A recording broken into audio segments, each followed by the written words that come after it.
pork rinds, eggs, chicken stock, ground turkey, ground sage, granulated garlic, smoked paprika, oops.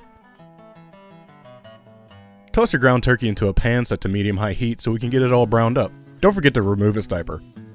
We really just want to cook this enough to pull out all the fat and moisture. Once that's done, strain it and set aside while we grab a blender or food processor. Drop in 3 ounces of pork rinds. Actually, let's make it 6 ounces. Give them a grind. Now, add in all of your brown turkey, 2 teaspoons of baking powder, and all 6 eggs. And blend this up. This was definitely going to be a bit too dry, so go ahead and add in a 1/4 cup of your chicken stock. Blend again and grab yourself a cooking vessel. I suggest a smaller cast iron pan, but all I had available was this hotel pan. Pour in or scoop in about 3 tablespoons of ghee. Place this into an oven set to 350 degrees Fahrenheit for 15 minutes to get the ghee nice and hot. Carefully remove this from the oven and start spooning in your cornbread mixture. Honestly, you don't have to spend time smoothing this out if you don't want to. The only reason I would smooth it out is if I was just making and serving this as cornbread, just to make it look nice. Put this into an oven set to 350 degrees Fahrenheit for 50 to 60 minutes to cook/fry.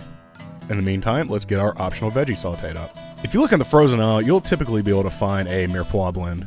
This one's a little different as it has bell pepper instead of carrot, but it still works. I suggest using this unless you just feel like having a bunch of veggies laying around. I used about a 1/4 cup of this blend. Just saute them up until the onions are lightly browned. Alright, it's been an hour and our carnivore cornbread is out of the oven. I struggled getting mine out of the pan just because of how heavy it was, but it still works out just because we're about to chop it up anyways. Here's a closer look.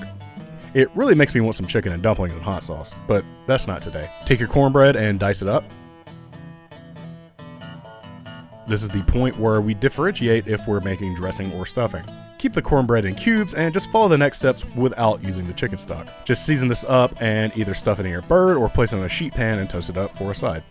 If you're making dressing, continue on with the seasoning, which is a teaspoon of salt, a 1/4 teaspoon of black pepper, a 1/4 teaspoon of granulated garlic, a 1/2 teaspoon of celery salt, a 1/2 teaspoon of smoked paprika, and a 1/2 teaspoon of ground sage. Grab your chicken stock and a spoon or a spatula and begin to pour in and mix this together. Don't forget about your veggies if you're going to use them. I tasted mine the entire time to make sure I had the sage right because I'm going for the same flavor of my mom's dressing. It's easy to put too much sage in this, but if you want a similar flavor that I'm going for, add in an extra 3/4 of a teaspoon of ground sage. I got mine to the flavor I wanted and poured everything back into the same pan I made the cornbread with and smoothed it out. I then poured over about another 2/3 of a cup of chicken stock, and all in all I used 2 3/4 of a cup. Sprinkle over a little more sage if you want to, and place this into an oven set to 350 degrees Fahrenheit for 1 hour and 20 minutes or until golden brown on top. Let this rest for 5 minutes before serving up a nice big serving of it. It smells just like Thanksgiving in this kitchen. While that nostalgic scent hits my nose and fires up my brainstem, I started salivating as I dug in for my first bite from my Patreon community. The texture alone is worth making this again and again, but the flavor is what makes it worth sharing. Don't feel like you have to be left out this holiday season if this is something you love but feel like you can't have, because here it is. Have it again.